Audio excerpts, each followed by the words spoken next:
Today we want to talk about digital cooperation of Iran with other countries and its challenges. In an increasingly interconnected global landscape, collaboration and cooperation among nations have become vital for economic growth and technological advancement. Iran, with its rich cultural heritage and vast potential, recognizes the importance of digital cooperation with private sectors of other countries. By fostering international partnership and embracing digital innovation, Iran can strengthen its economy, promote knowledge exchange, and leverage shared experience and expertise for mutual growth.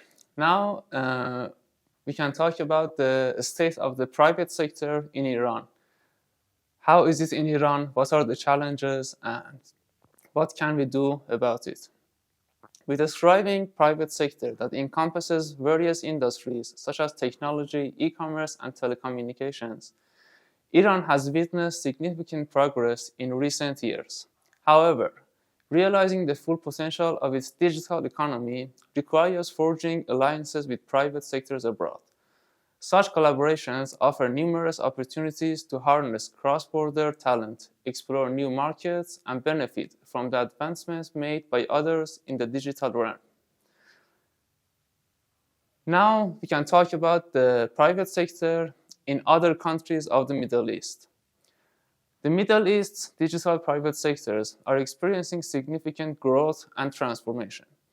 There has been a surge in startups and in entrepreneurial ventures across various industries, driven by technology, adoption, government initiatives, and favorable investment climates. This region has witnessed the emergence of successful digital companies in e-commerce, fintech, health tech, logistics, and more. For instance, companies like Souk.com, an e-commerce platform acquired by Amazon, and Careem, a ride-hailing service acquired by Uber, have achieved remarkable success and demonstrated the potential for digital business in the region. Government support and regulatory reforms have played a crucial role in fostering the growth of the digital private sectors in the Middle East. Many governments in the region have launched initiatives to encourage entrepreneurship, provide access to funding, and create favorable environments for startups to thrive. These efforts have attracted both local and international investors, contributing to the growth of the digital system. Till now, we are talking about our ecosystem and the ability that we have and something like this. But right now, I want to talk about what can Iran gain from a digital cooperation union. The Middle East Digital Cooperation Union envisions a united front among countries in the region, working together to address common challenges, identify shared opportunities, and collaborate on key digital initiatives. This includes areas such as e-commerce, digital infrastructure, cybersecurity, innovation, and capacity building. As you know, in the last months, we had a lot of cyber attacks. And as you know, because our cultural, we have a mutual culture with the Middle East. So we have some same issues. These sharing knowledge could be useful for all of us. And then by establishing a comprehensive framework for cooperation, member countries can pool their resources, expertise, and experiences to accelerate digital transformation and chart a collective path toward a prosperous digital future. The union's primary objective is to facilitate knowledge sharing and transfer of best practice among member states. This entails promoting dialogues and collaboration platforms, organizing conferences, workshops, and seminars, and encouraging the exchange of experts and professionals. Through such activities, the member countries can learn from each other's success and failures, adopt relevant strategies, and foster an environment of continuous learning and improvement. Additionally, the Middle East Digital Cooperation Union can serve as a facilitator for investment and joint venture among member countries. By encouraging cross-border investment and partnerships, the Union aims to unlock new opportunities for businesses, spur innovation, and create synergies that can drive economic growth and job creation in the region. Such collaboration can also enhance the attractiveness of the Middle East as a destination for international investors, creating a robust and interconnected regional digital market. And that's it. Let's go to Amin. Now, if you want to form this cooperation union between the countries, what are the challenges for Iran? What does it have to do? What are the difficulties? While Iran has great potential to contribute to a digital cooperation union in the Middle East, there are several challenges that it faces in forming such a union. These challenges can be attributed to various factors, including political circumstances, economic conditions, and regional dynamics. Let's talk about the reasons in specific. Number one, political reasons. Iran's strained relationships with certain countries in the region can hinder the establishment of a digital cooperation union. Political disagreements and conflicts can create barriers to cooperation, making it difficult to build trust and reach consensus on common goals. Regional rivalries. The Middle East is characterized by complex regional rivalries and geopolitical dynamics, which can complicate efforts to foster collaboration. Iran's involvement in regional disputes and conflicts may lead to mistrust and reluctance from other countries in the region. Sanctions and economic isolation. Iran has faced economic sanctions from various international actors, limiting its access to global markets and hindering technological advancements. These restrictions can impede Iran's ability to fully participate in and contribute to a digital cooperation union, as it may lack the necessary resources and infrastructure. Divergent regulatory frameworks. Regulatory harmonization is crucial for effective digital cooperation.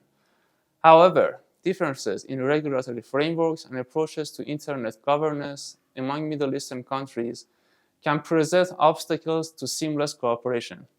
Iran's unique regulatory landscape might be accessible and necessitate alignment with other members in the region. Cybersecurity concerns. Cybersecurity is a significant aspect of any digital cooperation. Given the increasing cybersecurity threats in the region, trust-building measures and strong cybersecurity frameworks are essential. However, concerns regarding Iran's cybersecurity capabilities and activities may raise apprehensions among potential partner countries. Now, what can the government do about these obstacles? Let's hear that from Sadegh. The Iranian government can take several steps to address the challenges faced by the private sector and support its growth. 1. Regulatory reforms. The government can streamline regulation and reduce bureaucratic. We are saying bureaucracy, and it's for us like this, and bureaucratic hurdles faced by businesses. For example, yesterday we have an event for e-commerce association that they are talking about eNamad, electronic symbols. And that's the gap between government and businesses. And most of the key players on these activities have to face with a lot of obstacles and challenges. But the regulators could handle all this by change their action about these types of law. And simplifying procedures for businesses registration, licensing, taxation, taxation, and intellectual property protection can foster a more favorable environment for startups and digital businesses. Another thing is financial support. Providing financial support through grants, loans, and venture capital funds can help startups accept funding and overcome financial barriers. This can be particularly effective in overcoming the limitations of international financial transactions due to the sanctions. Right now, I want to talk about the government steps that they pass in this field. At first, 15 years ago, I think, they created a lot of funds company which their target and their goal was to help to this ecosystem. And then they made accelerators, incubators, and innovation factories, and all of these together for helping this ecosystem. That means the government wants to help to this ecosystem. Right now, they have to see other solutions for this, because right now, with a lot of idea that youth players have in this ecosystem that we have, they have a lot of potential, and the government should lead them through the right way. Another thing that I want to talk about it is access to international market, which is a little bit hard. But for Islamic regions that we have, and 1 month ago, I think, there was a union between 8 Islamic countries. I don't know the name of that union, but right now, D8, I think.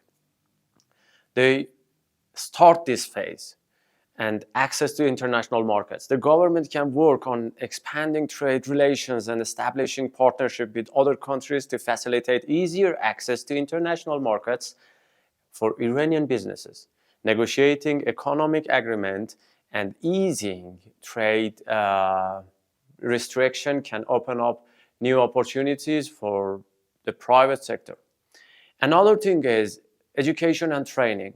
Right now, if you read all the news that we have, there are 3 organizations that they have trained most people in this field. For example, Irancell did it and there was another company who trained a lot of people for a competition, global competition, and the government will do something for this part, education and training. Investing in education and training programs focused on digital skills and entrepreneurship can help develop a skillful workforce and nurture talent within the private sector. This can contribute to the growth of innovative startups and improve overall competitiveness. Another thing is infrastructure development, as Isa Zarepur, the Minister of IT, Information and Technology, have this plan, fiber optic, which is good for our infrastructure.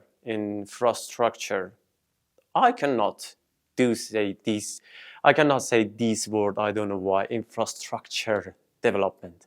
Continued investment in digital infrastructure, including high-speed internet connectivity and data centers, is crucial to support the growth of the digital private sector. Expanding broadband coverage and improving technical infrastructure can significantly enhance the country's digital capabilities. Another thing is collaboration and partnership. Encouraging collaboration between the private sector, academia, and research institution can promote knowledge sharing, which they did in Sharif University, Azad University, and all the universities that we have. Another thing is digital security and data privacy. Ensuring robust digital security measures and implementing clear data privacy regulations can build trust among businesses and consumers, which is Inamad, as Dr.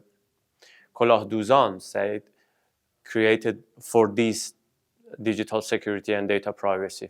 Next, we want to talk about the result of all of this. In conclusion, actually.